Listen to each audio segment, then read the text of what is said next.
Hello there guys, and welcome back to the channel. Right, we are carrying on strong with our top champion ranking series, and we already have done a bunch, so we're kind of nearing the halfway point here, where we did 2022 champion rankings, 2021 champion rankings, we ranked up all the classes, and we did the class rankings for the Mystic class.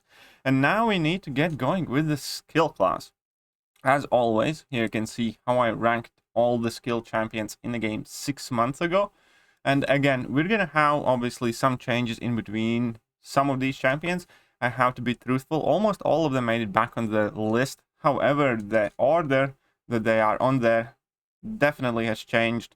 Plus, I'm yet again using a slight cheat method where I placed 2 champions in the same ranking, and I'm gonna explain that again as to why. So without a doubt, this video is again going to be quite long, so you guys can strap in and we can get started. Right, and first things first, we need to go over the honorable mentions and the champions that didn't quite make it, but I could very easily see them making on the list if it would be done by some other person perhaps, or, you know, after maybe some even longer consideration or discussion, because skill class, again, is a class where I think the top 4 champions are kind of head and shoulders above the rest, where I think skill class has some of the best champions in the game, but there's about 4 of them. And then, you know, we have another 4 or 5 champions that kind of, I think, are strongly following them. And then towards the last place, just like with Mystic class, we do have an argument where we could put in like 8-9 different champions. So this time around, I'm still not putting in Black Cat, for instance, even though I think Black Cat definitely does have a potential to be up there because, you know, she does combine a great amount of damage with interesting kits of utility and for all Tiger players, very familiar playstyle in a sense. So there is Black Cat, who largely, I think, needs just a bit more time, more people to have her. As soon as she enters the featured 6-star pool, more people start pulling her. I do expect to see more of her around the contest as well. However, yet I would say that she does have somewhat unproven track record. With Black Panther is, I think, at this point already somewhat of an underrated champion because he does have one of the best debuff shrug of abilities if he's awakened, because you get a 100% chance to purify one of each debuffs on Black Panther. And if you have him at high sig, it only has 1 second cooldown. So if you are in, you know, top tier content where AI is fairly aggressive, you can keep on purifying a ton of debuffs, and obviously not to mention his ability accuracy reduction, and then a ton of bleeds. Right. Another champion that isn't on the list at the moment is Blade. Blade is kind of slowly regaining some relevance. And then we have Crossbones, which is one of my personal favorites. I just absolutely enjoy using this champion. We have Elsa Bloodstone. I know she definitely has somewhat of a cult following herself, because she is a fairly unique champion. Misty Knight, one of my recent favorite releases. I do have this champion as rank 3, and I have been kind of sneaking her in. I think she does have a fairly solid case for getting on the top 10 in the future as well, thanks to her persistent unblockable access to Cold Snap. And, you know, there are even more. I do not want to let any champions out that would deserve a mention, like Jabari Panther. I know Jabari Panther, again, is kind of similarly to Elsa, developing somewhat of a cult following. I do think that cleansing mechanic is very powerful, and again, a lot of these champions seem to be very similar in terms of what they do and overall power level that they have. Obviously, all of them have some inherent weaknesses as well. This time around, I'm not including Hawkeye in the top 10, and Karnak, who I do think is already, yet again, even after buff, underrated. But let's get to the actual top 10. And the 10th spot is basically shared. 10th spot is shared by Massacre and by Black Widow Deadly Origins. And the reason for that is, as I have long explained, that I personally view Massacre and Black Widow Deadly Origins as virtually the same champions, as in like two different sides of the same coin, because Black Widow Deadly Origins and Massacre effectively function very similarly. Both of them have their respective debuff. Black Widow Deadly Origins has Shock, Massacre has Incinerate. And both of them have a whole bunch of abilities that aren't necessarily, you know, the greatest. A lot of their abilities don't really quite matter all that much. But that doesn't really matter because they are champions that very easily and quickly access enormous damage potential. Black Widow DLSPCYYL does it slightly easier, but it's kind of harder to maintain because you always need to keep an eye on how your that Widow's insight active. With Massacre, you need to get the bat ignited. Once that happens, you know, it's shock or incinerate galore. Overall damage is extremely good as well. With Black Widow Deadly Origins, she does have a significant amount of burst damage on level 2. With Massacre, obviously, he has incredible amount of damage in opponent's block. Now, they do have slightly different matchups, obviously, based on which champions have what type of immunities. But I do think that Massacre is kind of slightly getting maybe somewhat of an upper hand because Massacre's ability to deal a ton of damage through block is becoming more and more useful. He has demonstrated his value in Battlegrounds, but all across the content, we do have more and more nodes that kind of require you to attack opponents' block frequently or do damage through it. And we have seen Massacre being one of the kind of like more useful niche champions in Act 8 beta. In Act 7, he has been putting in work. As I mentioned, both of these champions have been performing well in Battlegrounds. And both of them kind of have the same weaknesses that, you know, neither one of them are good on defense. They're kind of like 95% attacker before anything else. And they just, again, function very similarly. And honestly, I do look at both of them as they're about same in overall quality and power levels. Therefore, Massacre and Black Widow Deadly Origins at the moment are sharing spot number 10. Spot number 9 is a champion that I personally enjoy a lot, and I know it kind of splits the community, and that is Killmonger. Now, previous ranking, Killmonger was higher than he is right now, but I still do believe that there is a ton of value to be had in this guy. One of the coolest things about him is obviously his tankiness, his inbuilt stats, his crit resistance. All of that is great. I also love the fact that he gains extra power whenever he gains some random debuffs, especially if they're, you know, not too troublesome. However, the real value of Killmonger, I think, recently definitely comes out of his level 1 and his counterpunch charges, because having that ability to effectively get a safe intercept whenever you please is super useful. In addition to that, it can function as a failsafe, and it just helps you in, you know, many more trickier kind of like stun immune matchups or things like that. On top of that, his access to True Strike is quite great. The typically kind of most frequent mention of downside of Killmonger would be his damage output, but I do believe that a lot of people don't yet quite realize how much extra damage he gets whenever you do trigger his SIG ability, and you do want to have that SIG ability fairly high up. As we can see, when both Reverberation and True Strike are active, Killmonger gains from 600 extra attack for a 6-star rank 4 to up to 4,000 extra attack.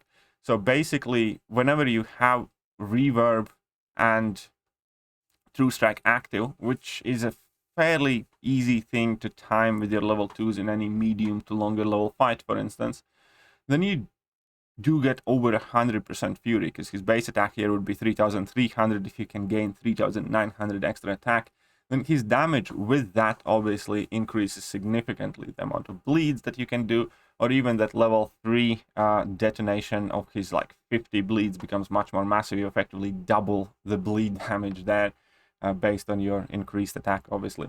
So once you do get kind of more experienced with Killmonger, his damage all of a sudden magically becomes a lot better and isn't as big of an issue. Obviously, he isn't a champion like, you know, Mole-Man or some of the other champions that we're going to get on this list that is an absolute damage machine, but I do want to emphasize that his damage isn't quite as bad as a lot of people would think it is.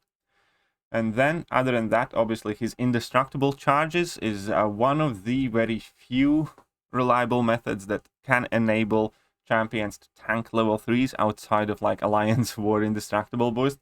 Because recently you will have noticed Kabam always puts the disclaimer that these indestructible buffs do not work on level 3, for instance. Like, you know, Hercules' immortality doesn't work with level 3. Then Magneto's, you know, damage cap doesn't work with level 3. Odin's pre-fight, you know, limits the damage you can take except for level 3. And you get more and more of these abilities that specifically mentioned as an exemption for that level 3. However, Killmonger doesn't, and that is just yet again very incredible safety feature. I would love if they didn't activate on the block. It would be easier to maintain them, but I digress. If you do have to, you know, perform some intercepts in order to keep these charges alive, keep in mind that you need only one for it to absorb all of the level 3 damage, and that is again fairly niche and quite unique ability. So I do think that yeah, Killmonger is well deserving of this placement. I do think that his usage again maybe has kind of slightly gone down, but at the same time there are people who are sticking with Killmonger. Killmonger is still being used by some players in like top tier alliance wars as counters for like some very annoying, you know, evade or auto block champions. And I have seen, I think Daddy Longlegs does very cool fights with Killmonger and Alliance War as well against stuff like Omega Sentinel, for instance, because of his passive True Strike and so on and so forth. So yeah, I do think he still has a ton of value, and that is all obviously not even mentioning how big of a problem he can be in battlegrounds as a defender, which is yet again another bonus or plus. But I do think that if you want to take up your Killmonger to like rank 3, unless you're doing it strictly for defensive purposes, you kind of have to make sure that Killmonger is relatively high sig. Like, I would not want to rank up sig 20 Killmonger to rank 3 necessarily, but if your Killmonger is like sig 80 or sig 100, then all of a sudden it's completely different ballgame. Right. That being said, let's move on to spot number 8. And spot number 8 is gonna surprise some people, but listen up. Before we get, well, as we are getting spot number 8, you need to understand the criteria that I'm using for this ranking. Now, I know that Aeon is typically looked at as a champion who's insanely great, amazing, whatever, for Everest type of content, and then for anything else, people like to dismiss him. Well, I'm basing this ranking of Aeon kind of purposely taking away all of the boost that he would get from Everest content. This is how good I think Aeon is if Everest content didn't exist in the game. Which it does, obviously, and, you know, it has to be reflected, but I'm trying to make a point here. Aeon is a crazy, crazy good champion. And he is, unfortunately, slightly suffering from the design that Kabam is choosing to go with in KBQ, from this design that Kabam is choosing to go with in story content, where, for instance, in Act 6, when we had 10 fights, 12 fights on a path, Aeon did have somewhat of more value, I believe, in my opinion, than right now, when we typically have 6 fights per path, and where virtually every path have some additional damage increases and stuff like that. And we just kind of, it's not that Aeon can't do these fights, it's kind of similar with Quake, where just we have less of a need or reason to use Aeon. At the same time, anybody who wants to still can. One of the most reassuring and coolest things about Aegon's capabilities still was seeing that rank 4 Aegon submission, where he absolutely blitzed through a ton of different content, and he also destroyed Alliance Quest map 8 fully by himself, basically. And that is quite the thing with Aegon, where if you are willing to kind of suffer through that first ramp-up fight and take a bit more time, it's not even actually suffering, where I many times in past said that Aegon's rank-up is actually about as natural and organic as you can have a ramp up be, unlike for a champion like Morningstar or Strife, where you know, with Strife you need to throw a level 1, make sure they don't have a bar of power, then make sure they dash in at you and they do phase through a few hits, then you need to drop a heavy attack, then rinse and repeat, and then you get to level 3, and then you hopefully get some charges kind of like locked in. And this is this whole thing with a lot of champions to get them ramped up. With Aegon, it's not like that. You just need to hit the opponent and, you know, not get hit, and he ramps up naturally. But all of that put aside, I still think he is carrying much more value than a lot of people realize in regular standard content. Yes, he does have to be higher sig in order to get as much of that hit counter carried over from every single fight, but even in Act 7, even Act 8, and Act 8 is about to come out, or variant type of content, he can easily be the best option or one of the best options for entire paths, and obviously then also get through the bosses. He doesn't have to have like 500 on his combo meter to be very, very effective. Even as soon as you reach like 100 combo or 150 combo, he's going to be doing a ton of damage and shrugging up all the debuffs virtually automatically. And I don't need to tell you how valuable that debuff shrug off can be. At 150 combo, once you reach that, obviously having access to all of the True Strike benefits obviously is super helpful as well. And your ability to crit through blocks, just like with Massacre, is becoming more and more important and useful as well. Again, as I mentioned, I think the main reason why we don't necessarily see quite as much Aeon in, like, you know, the latest chapters of the story content is primarily just how Kabam chooses to do the content and the extra damage boosts that we kind of can benefit from the first fight. So we're kind of a bit spoiled in a sense, but it doesn't mean that the champion can't do those fights or that we shouldn't rely on him. So he has slid down slightly because of that, because of what content Kabam has been releasing, and because it's not necessarily the most suited format for Aeon. But at the same time, I also don't want to place him any lower, because he's still extremely capable champion that a lot of people are just quite honestly sleeping on, because of the fact that you know, there is this stigma on him that he's Everest type of Everest content champion, and that's it, which is absolutely untrue. I still remember using him as one of my MVPs when I was exploring Act 6, for instance, and he did, you know, tremendous amount of job due to his versatility, ability to shrug off debuffs, you know, high damage output and crits and all that other stuff. So here we are. Additionally, one of the coolest things about Aeon is that he can adjust his playstyle to, for instance, you don't have to use a single special attack. He's still going to be delivering a ton of damage via his basic attacks if you don't want to. Obviously, you can play him in many different ways where you can do your majority of the damage through block if you have to.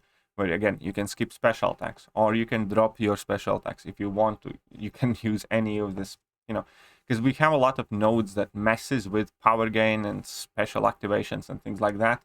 And Aeon is just kind of immune to all of that stuff. It doesn't matter if you, for instance, don't gain a single bar of power throughout the entire fight. You just hit the opponent, they're going to die, and he doesn't lose virtually any damage, because, you know, all of it is distributed fairly equally throughout the fight.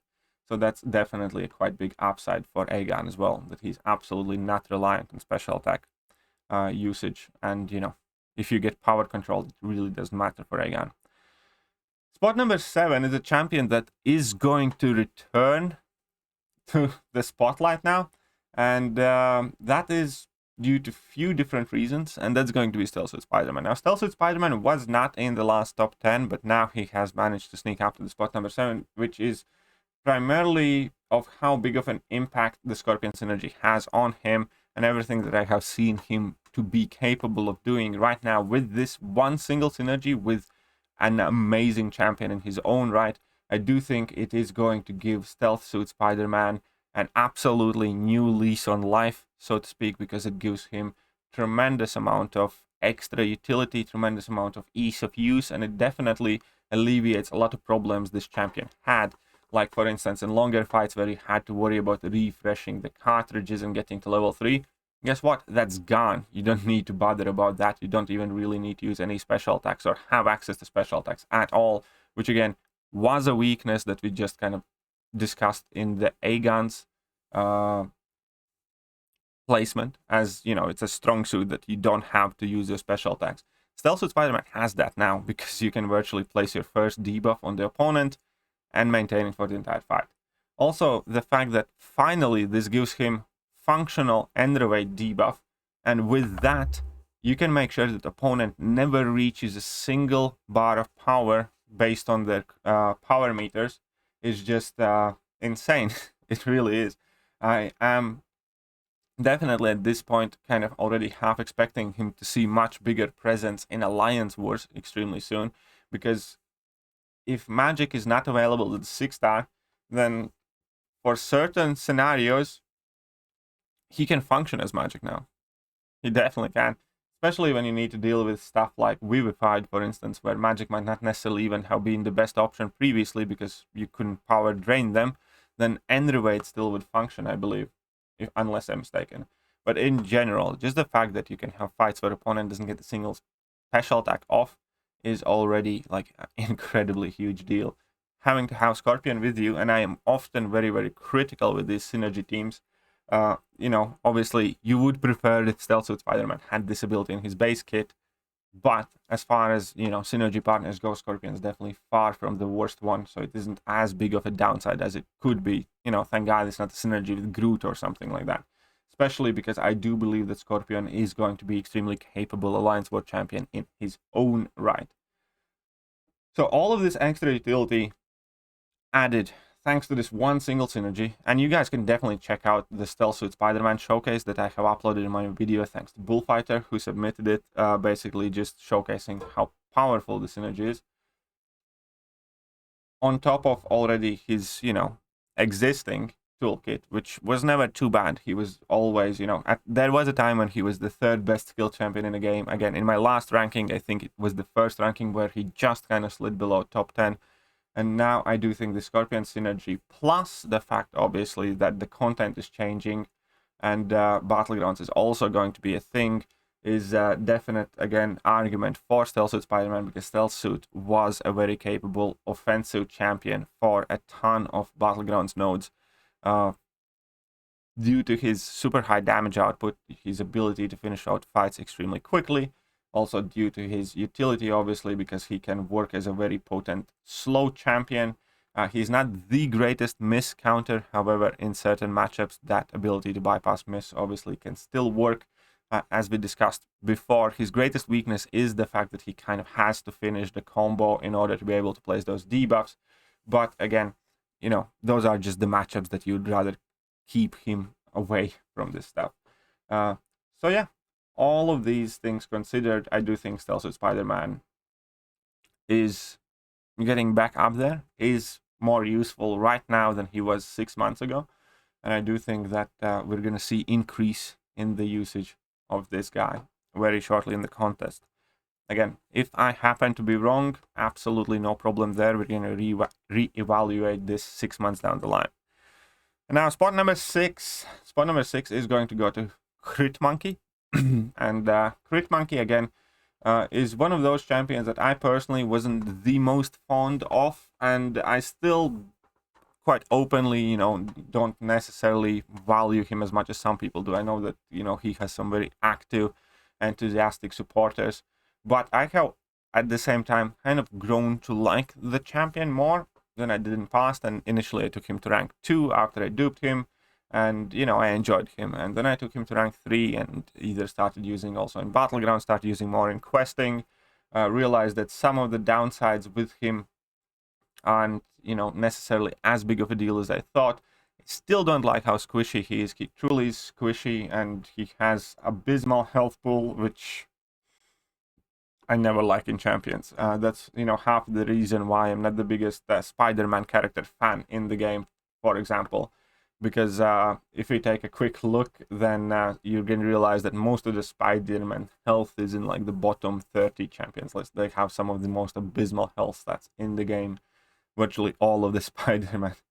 But that put aside, and, you know, you can't hold that against all of them. I do think that, again, a lot of things in HitMonkey's kit is kind of nor here nor there.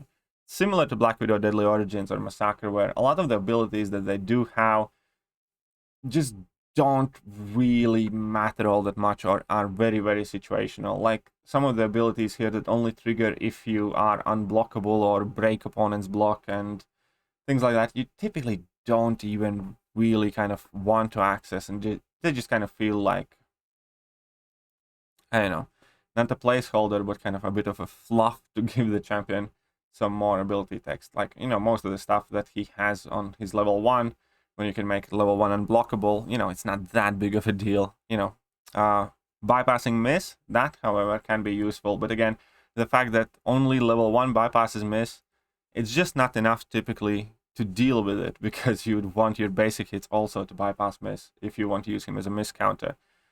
However, the things that do obviously matter is the damage output, the persistent access to bleed, the guaranteed crits, also the fact that it's extremely easy to make sure that all your level 2 has guaranteed crits, and that's virtually all you need. Then on top of that, the fact that you can purify some debuffs, can come in handy as well. And that's what you kind of want from HitMonkey, and that's what you get. Now, again, I do think, for instance, that Mole Man is kind of like just a more well-rounded, better version of HitMonkey, but I do think that there's also plenty of place for HitMonkey in this game. And if he is, one of your favorite champions, I can fully understand why, because he is very fun to play. And I mean, for crying out loud, it's a freaking monkey with knives and nunchucks and guns and stuff. It's cool. It definitely has a bit of cool factor, though. It's very easy to like him. I'll put it like that. All right, moving on to top 5 now. Well, very briefly, I'm going to discuss Falcon, because I don't think there is that much, about Falcon. The coolest thing about him is obviously the fact that he does reduce opponent's ability accuracy by 100%, and you can virtually make sure that every single hit that you land on opponent has that 100% ability accuracy reduction. Is super simple champion. As I have many times in these videos explained, is all you really need. You don't need champion to do 50 things. You don't need champion to do 30 things. You need champion to do 1 or 2 things, but do them well. Do them like the best. And when it comes to defensive ability accuracy reduction, Falcon is one of the best champions in a game, because again, he doesn't have to build up for it. He doesn't need to get to a level 1 to reduce ability accuracy. He doesn't have to have like a specific buff active or a specific debuff on the opponent. You just need to dash back, hold your block for a bit, and it happens. It's passive, there's no real way around it. Therefore, it's virtually almost always, effective. Opponents can't shrug something off. They can't nullify your buffs or stuff like that. And that is exactly why it's a very simple yet effective ability, which makes Falcon a great champion. Now, the reason why Falcon was slowly losing his kind of placement, I think, is initially, after buff, he went up very high, then he slid down for a bit. And that was largely because we saw Kabam spam increased ability accuracy nodes virtually everywhere in Alliance War and in, champion ability kits. And we do have more of those champions that, who have immunities to ability accuracy, defensive ability accuracy reduction, or just increased ability accuracy, like we have Mysterio, Mephisto. Now we also have obviously champions like Penny Parker and Omega Sentinel who can bypass that defensive ability accuracy reduction. Then Mordo should be immune to defensive ability accuracy reduction. Then we have Sorcerer Supreme that has increased ability accuracy, and so on and so forth.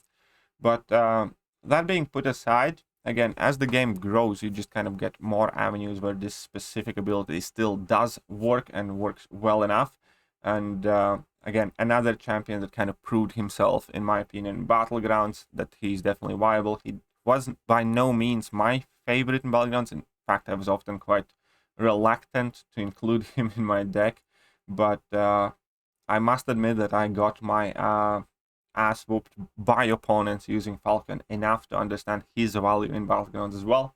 And then on top of that, even though he isn't a champion that I do not necessarily feel the most confident or comfortable with, and my teammates know that about me, they still quite frequently assign Falcon for me in Alliance Wars, and he works. He does great against, your Spider-Hams, your Things, and plenty of other champions.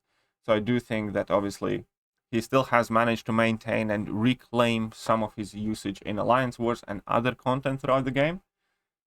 And then on top of that, obviously, he's one of the kind of Battleground staples for vast majority of the metas, because he does bypass abilities of many more annoying defenders. Also, the fact that he doesn't rely on buffs and or debuffs typically make him more friendly or more capable of dealing with specific different nodes and metas. He obviously completely, virtually walked all over Safeguard meta. He has no problems fighting in Power Snack meta because, he doesn't rely on buffs or knocking down the opponents. Had no problems dealing with Masochism meta because he doesn't rely on debuffs. So you guys see where I'm getting at. He's just a very simple yet versatile champion. And that's great. We need more of that in this game.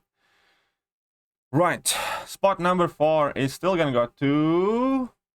Start your riots, please, now. ShangChi. I think ShangChi is awesome. I have a rank 3 ShangChi, and he definitely is effective. He has some of the best stun and slow in the game, frequent access to unblockable. There is also evidently a new cheese rotation ShangChi can perform now, which kind of makes me giggle at Kabam yet again, because they wanted to... Well, they already did deal with his infinite stun lock upon release, but they might need to adjust him some more very soon. But, you know, I'm not going to get into that whole thing. But overall, a champion that performs extremely solidly throughout the game. I have seen him used somewhat in IQ. I definitely see him used in Alliance Wars. Battlegrounds, he wasn't necessarily the most popular option that I saw, but still had some presence. Obviously, again, the downside of him, just like most of the champions on the top of the skill list that I have mentioned here, is that he's absolutely pathetically weak as a defender in Battlegrounds, but, you know, we're not holding that against him because we didn't against anybody else. And he does have arguably one of the most potent cleansing abilities as well. Guaranteed crits on level 2, obviously, are nice as well. And with ShangChi, I think he kind of reminds me like, you know, a perfectly oiled, well-designed skill champion. You know, he kind of has virtually everything that you would ask for a skill champion, and he does his job extremely well. And this is, again, that kind of situation where it comes down to how well he lands his talents in the contest, and he does it great. But the question about the champions that I placed above him is that I just believe that they work more often in more game modes, more effectively, and we can see them much more frequently in every top tier game mode and every top tier kind of like players team as staples. And ShangChi definitely is amazing. Again, people are going to misunderstand me that I'm somehow trying to harp on ShangChi. No, I do think that ShangChi and the 3 champions that are placed in this list above him are all kind of head above the rest. I do think that ShangChi and the other 3 guys are, you know, staples for every, you know, bigger roster that they should have ranked up virtually without question. And all of them obviously have their specialties. At the same time, I do think that ShangChi has overall the least amount of current competitive presence in the game compared to the top 3 options. Speaking of, we need to move on to spot number 3, and spot number 3 kind of pains me because it's probably my favorite. Spot number 3 kind of pains me a bit, and for the longest time, a lot of people always asked, should I rank up Mallman or Kingpin? And the answer was always virtually, depends on which mastery setup you run. If you run Liquid Courage Double Edge more often, then probably Mallman. If you don't run Liquid Courage Double Edge often, then definitely Kingpin. But the coolest thing about these champions were that regardless of which setup you run, both of them were still perfectly usable. It's just that Mallman shined brighter and excelled more when he got that extra damage increase from Liquid Courage Double Edge, and he also got those extra 2 monster mass at the beginning of the fight, thus he could enter the frenzy quicker and his damage just skyrocketed. And with Kingpin, well, realistically, yes, he could purify those debuffs later on in the fight, but again, you didn't quite want to start spamming level 1s then with Kingpin, which is where his majority of utility lies. And, you know, you could use Kingpin with Liquid Courage Double Edge, but, you know, it's not ideal, so to say. All that put aside, I still think that, and I also absolutely still believe that these all top 3 champions are present virtually everywhere. All 3 of these top champions function as great Alliance War defenders, they function as great Alliance War attackers, they function as great Battlegrounds defensive and offensive champions. I see all of them consistently being used in virtually every new content that Kabam releases. They are staple champions for people to go to. But, and the margin definitely is nowhere near as big, you know, again, as you'd think in between these 3 champions. Mallman is just, he went from a dud to a stud with a simple value buff, which is, again, one of the most amazing things Kabam has done in terms of buffs in general. Absolutely love the way how he can deal with unblockable attacks as well. If you have stand your ground mastery, for instance, nobody would have thought that he's as effective option against Abyss Luke Cage, for instance, but he absolutely destroys that fight. Then on top of it all, tons of bleeds, tons of burst damage, which I love because he has multiple avenues of, dealing damage. Then if you want some bigger crits, go for level 2. There's just nothing really not to like about Mole Man, maybe except the reach on his heavy attack. Obviously, shock immunity still as well. Very potent purification abilities that unfortunately you do have to compromise if you want to access maximum damage in the fights. But still, you can gain a ton of physical resistance by increasing your monster mass, and absolute beast of a champion. Absolute beast of a champion. But so are the other champions that are in the top 2 this time around. And here perhaps is going to come the biggest surprise here, because I am putting Nick Fury in 2nd place for the first time in years now. And I was really, really confident that nobody's going to take over Nick Fury. And this is yet again one of those cases where if you read all of the abilities on the paper, nobody should really be able to overtake Nick Fury. He clearly has gotten the most love from devs. He's the only champion in the game that can purify passive effects. That alone is so huge. Yes, it's only like once per quest when you destroy life model decoy, but it's still such an underrated ability. He's also the champion that kind of like benefits the most from deep wounds, and deep wounds make his damage output explode to a point where even if you're not, in your real Nick Fury phase, his damage with max deep wounds is still incredibly potent. Then all of that utility of ability to bypass miss and evade and purify debuffs and spend the entire fight unblockable and, gain passive bleed effects that often bypasses some annoying abilities and bleed resistances, access to, fury buffs as well, and all of that in this single champion. One of the coolest underrated abilities is whenever Nick would get auto-blocked, even if he's still in his, LMD phase, he goes stun immune and inflicts a bleed on opponent. I have benefited from this ability so much against like Thor, Ragnarok, and a bunch of other champions. Definitely super useful because it can counter all of the auto-blocking champions that, can't parry you, like Medusa, for instance. There's just so much in his kit, and that's before you start talking about his synergies and everything else. And he is and always will be a presence in this game, I think. I can't imagine him not being close to the top at any future of MCOC.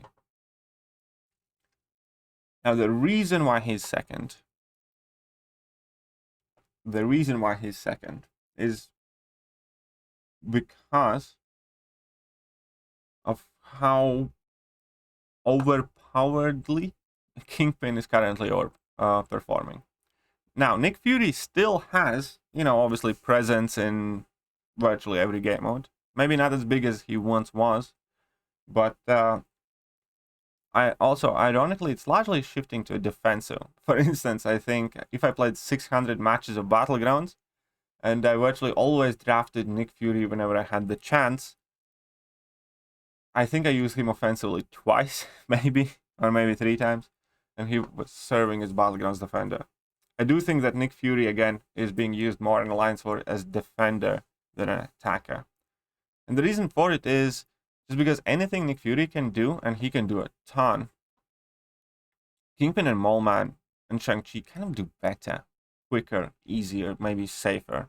Safer might not be the real word because Nick Fury has 2 life bars, but for purposes of Alliance War, especially we had this conversation when I had to decide my next rank 4 champion with the skill gem that I got, and my officers quite virtually just said anything Nick Fury can do in Alliance War, Kingpin and Mole Man does better, for instance. And it is similar in Battlegrounds, any fights that you would want to use Nick Fury for in Battlegrounds, you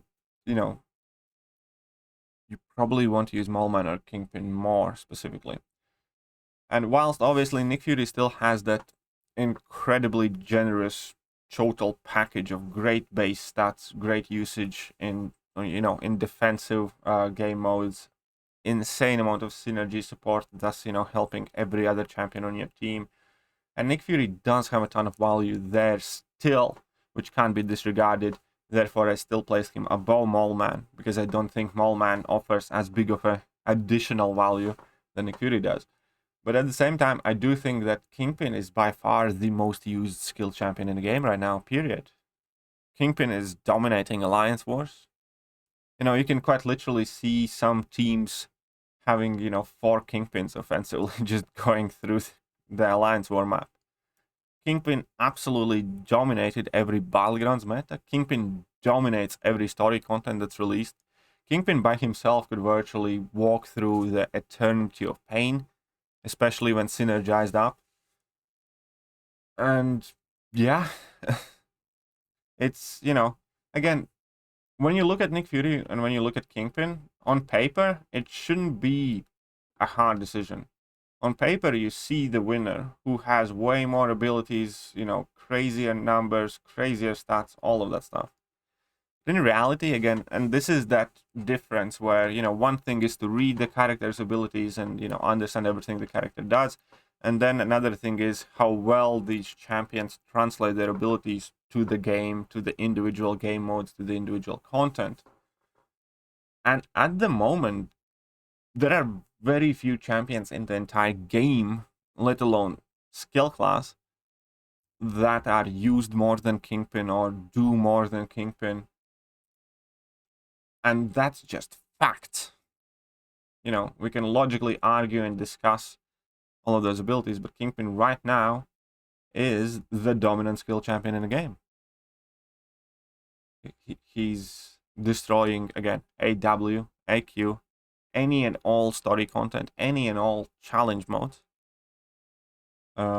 He was by far, you know, one of the Battlegrounds MVPs, offensively and defensively. And he does it all with a relatively straightforward, modest kit, which is, again, typically a hallmark of these busted champions in a game.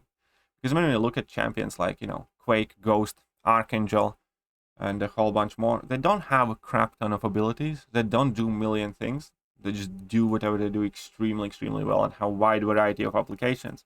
And that's kind of the case with Kingpin. If you have willpower unlocked, virtually infinite healing happening in the background, not the most potent one, but it's still there. Then on top of that, you know, immune to regeneration rate modification, nice little bonus.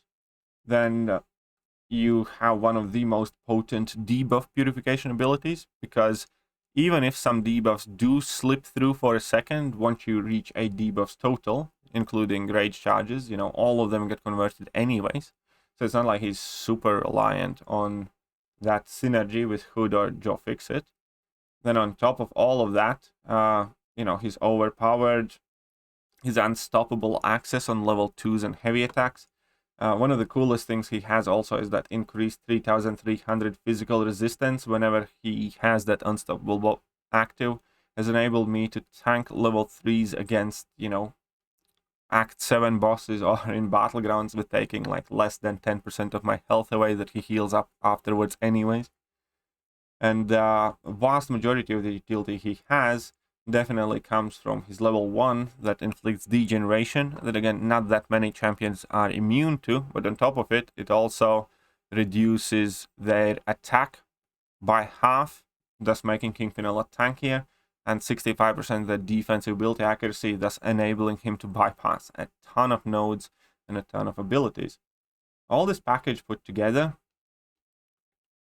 you know, for one reason or another, it just works. It's impossible to deny it. And it's kind of funny because he's still bugged. His damage scaling is still bugged. He should be hitting way harder than he does right now if you have multiple overpowered buffs. Obviously, it doesn't always come into play, but there should be some even crazier applications of Kingpin that unfortunately Kabam can't seem to fix him. The bug put aside, his base kit obviously is already impressive. He has one of the most powerful synergies in the game with Mr. Sinister that gives him a really, really potent power control abilities, which are virtually unique to skill class, with again maybe exception of Stealth Suit SpiderMan now, thanks to Scorpion synergy. And that power lock whenever opponent uses special attack is just really, really powerful ability to have. And then obviously on top of that, he does synergize with a bunch of different powerful champions, and perhaps most notably Hood and Joe Fixit, increasing his Purify ability accuracy, but also giving valuable bonuses to the other two. So yeah, he kind of has everything that you want and need in a champion, right? So I do think Kingpin at the moment is the best skill champion.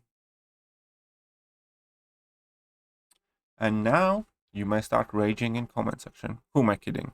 You have been doing that for the past 7 minutes. Either way, just a comparison of all the new top 10s. The only champion that has been kind of kicked off the top 10 has been Hawkeye. I do think Hawkeye is still incredibly powerful champion, just maybe not necessarily, you know, at the top of the game at the moment for one reason or another. Some champions have moved up, some champions have moved down for the reasons that I explained, but the additions to the list have been Massacre, which again is just seemingly increasing in relevancy, and Stealth Suit, largely because of the Scorpion synergy and the addition of Battlegrounds. So here we are, overall fairly similar, some probably possibly controversial changes. So that is going to be it. We will carry on tomorrow with tech list, so that is also going to be quite interesting.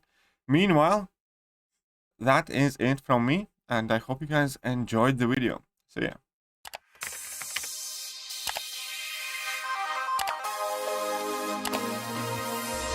Hello there guys, and welcome back to the channel. So we have all the information about